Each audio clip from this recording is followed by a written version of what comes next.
Linguagem silenciosa Boa. é a mesma coisa que linguagem verbal e não verbal?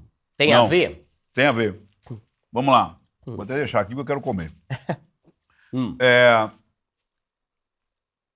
A linguagem silenciosa é um guarda-chuva que eu coloquei embaixo desse guarda-chuva tudo aquilo que influenciava na comunicação e que era além das palavras tradicionais, ou seja, da oração que a gente aprendeu lá com a Cíntia Chagas, né? Então, por exemplo, o Eduardo chegou à festa. Isso é uma, sei lá, oração subordinada, direta, ou sei lá, que raio que é, depois a gente pergunta para a Cíntia. Agora, quando eu falo assim, Eduardo chegou à festa. Eduardo chegou à festa. Eduardo chegou à festa. É a O mesma Eduardo frase. chegou à festa.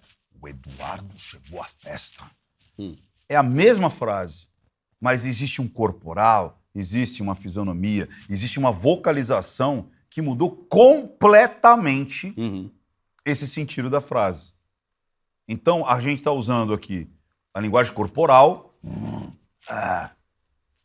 a não verbal, ou seja, tudo aquilo que eu não estou verbalizando, mas existe uma verbalização também que ela não é sintática, mas é de entonação, aspereza de voz. Lembra? O Eduardo chegou à festa, né? É até um uau, uau, uau, uau, uau. Então, essa qualidade de voz muda completamente o sentido. Lembra que eu falei do rito da mensagem? Quais são os elementos que eu consigo trazer fora do meu corpo? Ou seja, não é nem verbal, nem corporal, ou seja, não é uma linguagem corporal, não verbal. E onde está ela? Está na roupa, está no perfume, está na fisionomia, está no cenário, naquilo que eu consigo trazer no momento da comunicação. Então o golpista usa muito isso. O agente abusador usa muito isso. Ele não usa só o verbal e o não verbal e a linguagem corporal. Ele usa o rito da mensagem, cara. O rito da mensagem é o que inclui todos esses pontos. Não é que inclui. Ele está fora de mim. Então é o relógio, é o cenário que ele vai estar, entendeu? É a pele boa, às vezes está maquiado. Uma vez eu treinei um cara, o cara era muito bom, cara. Que nem você falou aí. O fulano, como é que chama o FI ali? O que tá cheio das certificações? Fábio Lousada. Fábio Lousada. O cara tem todas as certificações do mundo, manja tudo pra caramba, não sei o quê. Só que você olha pro cara e fala assim, cara, não é que ele precisa andar de Ferrari, mas o vocabulário dele, o cenário dele. Sabe aquela história de você, além de ser bom, você precisa parecer bom. Não basta ser bom, você tem que parecer bom. Senão as pessoas não vão te comprar ou vão ter uma dificuldade enorme de te comprar. Então esse é o rito da mensagem. Mas tem a narrativa também. A narrativa, e tá vendo o que é? Olha quanta coisa. Tem muita gente que acha que linguagem silenciosa é só microexpressões. Essa é a parte linguagem corporal. Tá. A vocalização, como eu fiz, é uma outra linguagem silenciosa. O rito da mensagem é outra linguagem silenciosa. A narrativa, como é que eu utilizo a forma de contar uma coisa? Está na primeira pessoa, está na terceira pessoa, eu estou envolvido, não estou envolvido, tem referenciais externos, tem referenciais próximos, eu estou falando de uma maneira abstrata ou de alguém que eu conheço? Por exemplo, havia um grande rei na China que ele começou a separar parte dos grãos dele para um momento de pobreza, ou que não houvesse chuvas naquela região.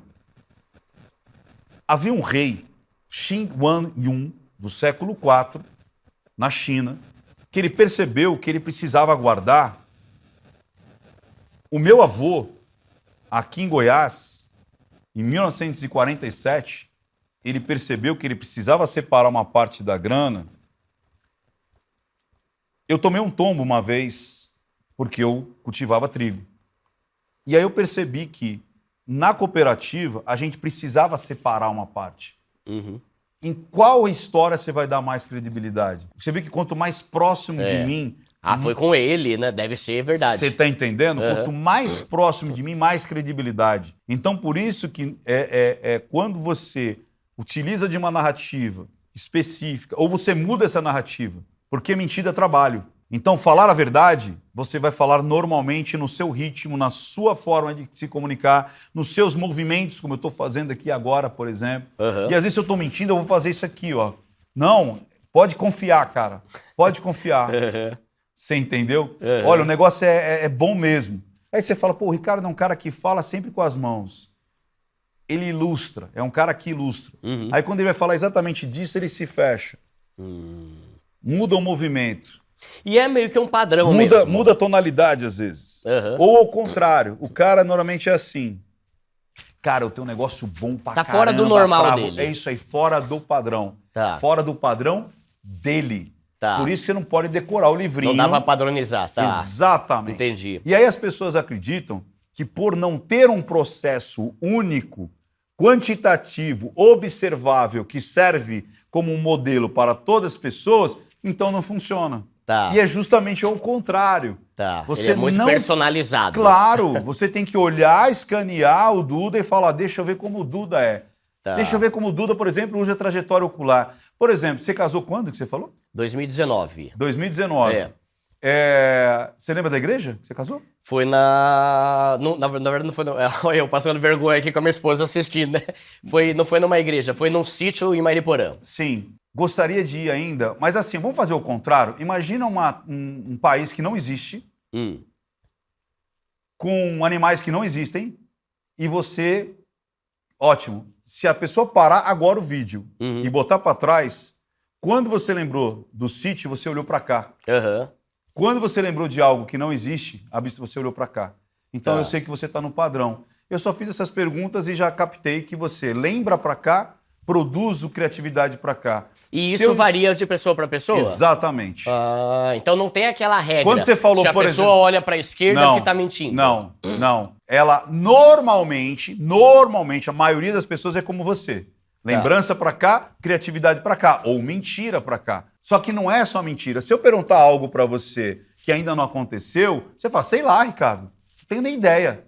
E tá congruente, porque você realmente não lembra. Agora, se eu faço uma pergunta, você falou, não, eu encontrei o fulano semana passada, tal, e não olha para cá, olha para lá, eu falo, opa... Então você tem que analisar muito uma pessoa antes de detectar se ela tá mentindo ou não. É isso aí. Você tem que ver como que ela é normalmente. E não é mentira, é um passo atrás. Que é o quê? Incongruência na comunicação esperada. Tem algo errado. Quando você falou, que eu falei, a igreja, você fez assim, não, peraí. Se o pessoal voltar a fita, depois... Fita, né? Coisa de... Mas voltar o DVD, né? Voltar o DVD, vai ver que você olhou para cá porque você fez um diálogo interno, já imaginando uma conversa, talvez, com a sua esposa. Vai lá, vai brigar comigo. Você veio aqui para baixo, rapidamente você olhou para baixo para fazer esse diálogo interno. Cara, isso é trajetória ocular. Você acabou de comprovar que ela existe. E tem a ver com o cérebro. Tem a ver com o cérebro, tem a ver com esse momento que você busca o psicogeográfico para construir essa sua fala. E é inconsciente. Você viu o que você fez sem ao menos perceber. Mas então não tem padrão de quando você Sempre. olha... Não. Quando você olha para a esquerda, é porque você está acessando o lado criativo do cérebro. Não tem essa regra. Não, porque tem gente que é invertida. Ah, tá. Tem gente que é invertida. Tá. Então, coisas que você analisa. O que ela tá falando, vamos colocar na ordem? Vamos colocar na ordem? Tá. Eu analiso. A vocalização... É o jeito que ela tá falando. É a voz. Tá. Por exemplo, pergunta pra mim, Ricardo, você... Sei lá, pergunta uma coisa... Ô, Ricardo, você vai pra casa hoje, depois daqui? Eu... Vou. Tá. Você tá entendendo que não botou muita fé, muita firmeza. Deu um... Às vezes a pessoa nem consegue falar, ela fala assim, mas você não realmente desviou aquele dinheiro da verba pública? Não. Ou seja, não sai, cara, não sai. Entendeu? Tá. Então muda o padrão. Vocalização. Depois você falou as expressões. Que seriam microexpressões Ou faciais. macro. Não precisa ser micro, é aquela coisa rápida. Olha, por exemplo, desdém. Ai, que saco. Né? Então, as expressões... E é engraçado que às vezes você está falando alguma coisa e aí... e eu acho que você, por exemplo, é um cara mais visual. Que te chama mais atenção ao visual do que qualquer outro sistema representacional. Por exemplo, auditivo e tudo mais. Como assim? Porque eu percebi em você que movimentos se chamam a atenção. Tá, eu fico atento a tudo que tá acontecendo. Toda vez que eu fiz assim, você olhou pra minha mão. Como agora. Sim. Olha que loucura. Toda vez que eu fiz assim, você... Toda vez que eu movimento as mãos, você olha para minhas mãos, cara. Tá. Então você, muito provavelmente, talvez seja até uma pessoa visual, porque você, o se mexer, às vezes te chama muita atenção. Tem gente que não perde o foco na mão e continua no teu olho só ouvindo. É isso. Tá. Tem pessoas que elas estão mais sentindo, que são aquelas pessoas que ficam com olho de paisagem, fica assim, ó. Você nem sabe se ela tá prestando atenção mesmo ou tá pensando na morte da bezerra. E aí você percebe que é mais aquela parte emocional, mais a sinestesia interna. Tá. Tem gente que tem que te tocar de qualquer jeito. A pessoa gosta e vem e ela tem que te tocar. E você vai pescando isso. Tá. Ou ela bate nas coisas, sabe? Aí você fala, esse cara é mais pro sinestésico. Aí essa expressão então vai no olho, vai na o olho é outro. Não, o olho é... Não, isso. O olho é uma coisa só pra ele. Tá. Que é esse acesso. Mas é uma análise microfacial que você vai fazer. Num vídeo, por exemplo. Sim, pode ser. Tá. Então, de novo, vocalização, expressões, como a gente falou, narrativa, a forma de você contar, trajetória ocular, entrega muita coisa. Pra onde eu tô olhando. Como eu fiz o teste com você. Tá. Unidade corporal, ou seja, tudo que é do pescoço para baixo. Então eu tive um espasmo, né, com o ombro, que nem... Você tá de braço fechado. Você tá incomodado comigo? Não. Você tá achando essa entrevista um saco, esse podcast nem um saco? Um pouco. Mas você tá assim. Mas se eu pegar o livrinho e falar, nossa, ele tá fechado. Não, de repente isso é uma forma de você se sentir confortável. Tá. E tá tudo bem. Agora, se eu te pergunto alguma coisa e você... Vai, me pergunta alguma coisa sobre aqui, assim. Ah, você gostou do negócio? Você achou legal o estúdio aqui, a produtora? Legal. Tá. Você entendeu? Tipo, opa, gostei muito.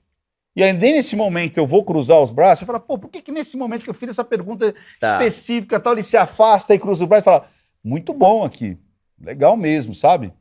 Aí você fala, eu até posso verbalizar com ênfase. Vamos lá de novo? Pergunta lá, eu tô aqui conversando. Você gostou aqui da produtora, o Ricardo? Gostei, muito bom aqui, viu? É estranho, né? Tipo, a voz fala uma coisa, mas o corpo tá falando outra. Mas o corpo tá falando outra, cara. Tá. E aí depois, unidade corporal, tem o rito da mensagem, como a gente falou. O que tá atrás de mim? Qual que é a roupa? Qual que é o perfume? O que eu quis com isso? Por que eu montei? Cara, isso a gente pega muito em análise. Você acaba de assistir a um corte. Para você acessar o conteúdo na íntegra, o link está nas descrições. E para você não perder nenhum bate-papo, inscreva-se agora no canal.